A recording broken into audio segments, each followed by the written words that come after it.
जय श्री हरि। पूज्य गुरुदेव के चरणों में प्रणाम। सभी नामनिष्ठ साधकों को जय जय श्री सीताराम। पूर्व के अंक में भी आपने और मैंने श्वास श्वास के भजन की शास्त्रीय विधि को संत साहिब पलटू दास जी महाराज की वाणी में श्रवण किया था। आज उसी बात को आगे बढ़ाते हुए हम आप नाम रस का पान संत साहिब दादू दयाल जी की वाणी से प्राप्त करते हैं। साहिब कहते हैं, दादू नीका नाम है हरि हृदय न बिसार, मूरति मन माहे बसे सांसे सांस संभाल। साहिब कहते हैं, हरि नाम नाव रूपी है। जैसे समुद्र को पार करने के लिए, जल की धारा के पार जाने के लिए नाव उपयुक्त साधन है, उसी प्रकार जीव का भवसागर से पार होने के लिए सर्वोच्च साधन नाम रूपी नौका है। और इस नौका को प्रयोग करने का सूत्र बतलाते हुए साहिब कहते हैं, हरि हृदय न बिसार। आप और मैं प्रथमतया जिह्वा से नाम की रटना लगाते हैं, ये बात सत्य है, किंतु साहिब मानसिक जप की महत्ता को प्रकट करते हुए कहते हैं, हरि हृदय न बिसार, अर्थात हरि नाम का सुमिरन हृदय में मन ही मन होना चाहिए। मूरति मन माहे बसे और श्वासे श्वास संभाल। साहिब कहते हैं, प्रभु की मूरत मन में बस जाए, इस मन में केवल और केवल स्थिर भाव से प्रभु को प्राप्त करने की एक ही लालसा जागृत हो जाए। श्वास श्वास में आप और मैं प्रभु को याद करते रहें। श्वासों की माला में हरि के नाम को पिरोने का तात्पर्य ये है, जीव की प्राण शक्ति उसकी श्वासों में बसी हुई है, क्योंकि जब तक श्वास चलते हैं तभी तक प्राण भीतर समाये हैं। इस प्राणा शक्ति को ऊर्ध्व अर्थात ऊपर की ओर लाने पर जीव अपनी शक्तियों का उत्थान करता है। आध्यात्मिक विकास की उन्नति इन श्वासों पर निर्भर होती है। इसीलिए योगिक क्रियाओं में श्वास का अत्यधिक महत्व है। श्वास को साधने से रोग दूर हो जाते हैं और श्वासों को साधने से ही भोगों की तृष्णाएं मट जाती है और श्वास को साधने पर योग संभव होता है। किसका योग? संत दादू साहिब कहते हैं, जीवात्मा का परमात्मा से योग।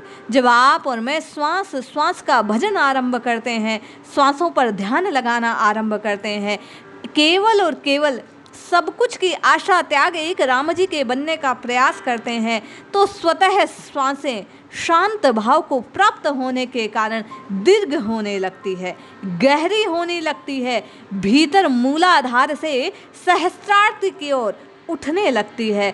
और यही वह योग की प्रणाली है जो साधक को प्रभुमय करने की ओर, आध्यात्मिक उन्नति प्रदान करने की ओर खींचने लगती है। इसलिए आप और मैं प्रयास पूर्वक इन संतों के कहे अनुसार श्वासों की गति पर कुछ ध्यान देना यदि आरंभ कर दें तो निश्चय ही मन की भटकन को मिटाना संभव हो जाएगा, मन स्थिर हो जाएगा। फिर नाम जपते समय मन इधर उधर भागेगा नहीं, संसार की याद नहीं आएगी, केवल और केवल प्रभु को याद करना संभव हो जाएगा। क्योंकि साहिब अगली पंक्ति में कहते हैं, श्वास श्वास संभालता एक दिन मिले है आए, सुमिरन पेड़ा सहज का सतगुरु दिया बताए। श्री गुरु साहिब की बतलाई इस वाणी में ये बात पुष्ट होती है कि जब नित्य निरंतर साधक अपने श्वास श्वास में नाम जपते हुए अपनी श्वासों को गहरा करता चला जाता है, भीतर प्राण शक्ति को नीचे से ऊपर की ओर लाने का प्रयास करता है, तो एक दिन वह प्राण शक्ति उड़ते उड़ते प्रथम चक्र से 7वें चक्र तक की यात्रा को संभव कर लेती है। और उसी दिन वास्तव में जीव अपनी समस्त मलिनताओं का त्याग कर प्रभुमय हो जाता है। और ये कैसे संभव होता है? साहिब कहते हैं, सुमिरन पेड़ा सहज का और सतगुरु दिया बताए। सतगुरु साहिब ने कहा, ना तप करना है, ना त्याग करना है, ना ध्यान करना है, ना कोई और अन्य क्रियाओं को संपादन करने की आवश्यकता है। आवश्यकता केवल और केवल राम राम राम राम रटने की है।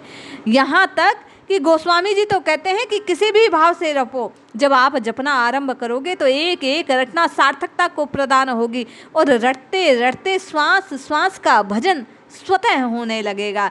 यही बात संत दादू साहिब कहते हैं। दादू साहिब कहते हैं, दादू राम संभाली ले, जब लग सुखी शरीर, फिर पाछे पछताएगा। तन मन धरे न धीर। अक्सर आप और मैं संसारियों से ये बात सुनते हैं। परमार्थ पथ के पथिक तो इस बात से सहमत नहीं होते, लेकिन संसारी व्यक्ति हमेशा कहते हैं कि इतनी क्या जल्दी है, अभी तो खाओ पियो मौज करो, संसार का उपभोग करो, खूब पैसा कमाओ, खूब काम करो, संसार का काम करो, क्या जल्दी, बुढ़ापे में राम राम राम जपेंगे। लेकिन साहिब कहते हैं, अरे जो आज सुखी होते शरीर के, व्याधियों के दूर रहते, कष्टों के दूर रहते, बीमारियों से मुक्त होते हुए भी राम जी के नाम में अपने चित्त को एकाग्र नहीं कर सकता, विचार करो जब बुढ़ापे में शरीर साथ नहीं देगा, मन धीर नहीं देगा, चला चली का समय होगा, निरंतर केवल और केवल प्राणों की गति अपने विस्थापन की ओर होगी, उस समय कैसे संभव हो पाएगा हरि नाम की रटना लगाना। साहिब यहाँ कहते हैं कि नित्य निरंतर केवल और केवल प्रत्येक जीव को अपनी चेतना को जागृत करते हुए राम राम राम जपना चाहिए, क्योंकि कल का कोई भरोसा नहीं है। मेरे संसार को नहीं जीवन मरण का राम, सुपने ही जन बीसरे मुख हृदय हरि नाम। साहिब कहते हैं कि जन्म और मृत्यु के चक्र में आप और मैं सब फंसे हुए हैं। हम आपने इस नश्वर संसार के लिए सपने के समान जो बीतने वाला है, जो बिसरने वाला है, जो नष्ट होने वाला है, उसके चक्कर में हृदय में स्थापित उन हरि जी को तो भुला ही दिया है। अरे जीवन को सफल बनाने के लिए मुख से राम राम राम राम की रटना लगाना आवश्यक था, लेकिन हम आप संसार की माया में ऐसे मोहित हुए कि उनको तो भूले और सपने को याद कर करके दुखी होते हैं। संत दादू दयाल कहते हैं, हरि भज साफल जीवना पर उपकार समाय, दादू मरना तह भला जह पशु पंखी खाए। साहिब कहते हैं कि जीवन मरण सबके साथ है, लेकिन जीवन मरण में भी सफलता उसी को प्राप्त होती है जो पर उपकार को ध्यान रखता है। और यहाँ साहिब इस बात की ओर भी संकेत प्रदान करते हैं कि पर उपकार से पहले परमार्थ को साध लेता है स्वयं के।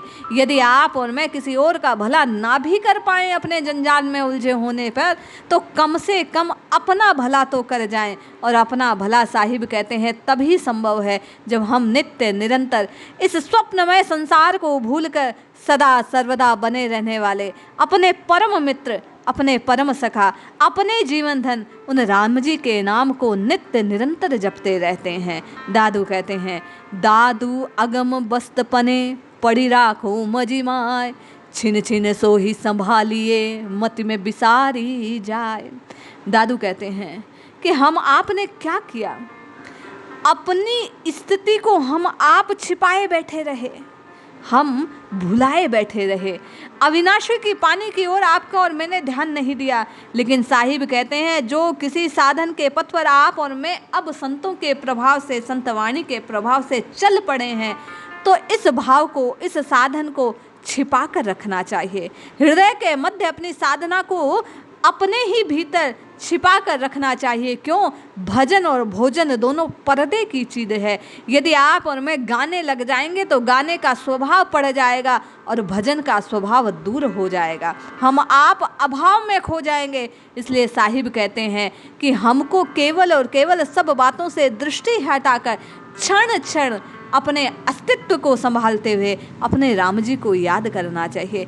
किसी भी प्रकार स्मृति से प्रभु की विस्मृति ना हो, इस बात का ध्यान रखना चाहिए। साहिब कहते हैं, राम नाम निज औषधि काटे कोटि विकार, विषम व्याधि ते उभरे काया कंचन सार। ये नाम क्या है? प्रथम पंक्ति में नाव की उपमा दी, वह कश्ती जो भव पार ले जाती है।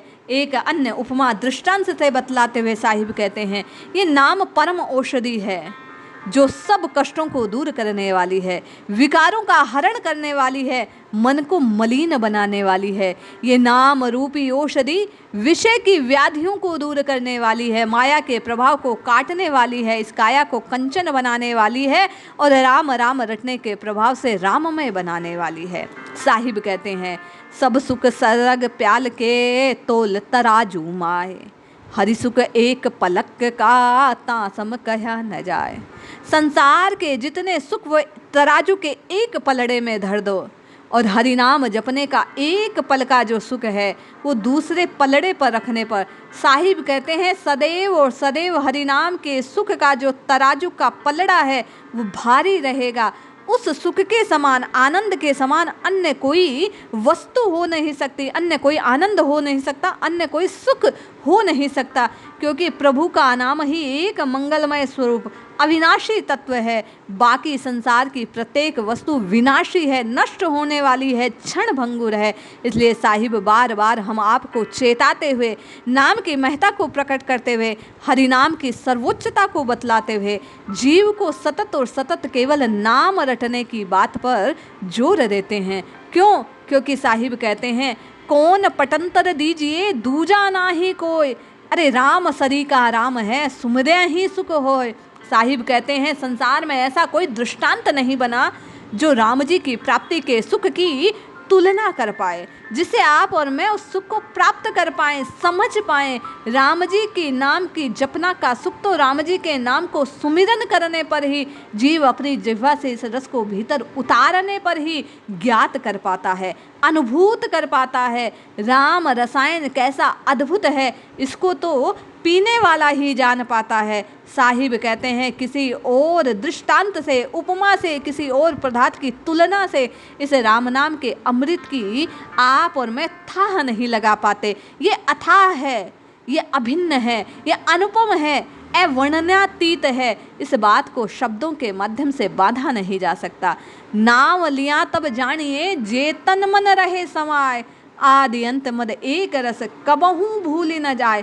साहिब कहते हैं एक बार जिस जिह्वा को, जिस जीव को, जिस साधक को इस नाम के रटना का आनंद अनुभूत हो गया, जो एक बार तनमन से एकाग्र हो प्रभु के नाम को रटना आरंभ कर देता है, राम राम राम राम पुकारना आरंभ कर देता है, वो आदि में भी, अंत में भी और मध्य में भी इस एक रस का पान करते हुए सदा सर्वदा के लिए सब कुछ भूल जाता है। जन्म मरण से ऊपर उठ 84 के चक्र को काट सदा सदा के लिए राम जी का हो जाता है। इसलिए हम आप साहिब से नाम की इस महिमा का पान कर नित्य निरंतर राम रस में स्वयं को भिगोने का प्रयास करें, राम राम रटकर राममय होने का प्रयास करें, तो निश्चित कल्याण होगा। जय श्री हरि।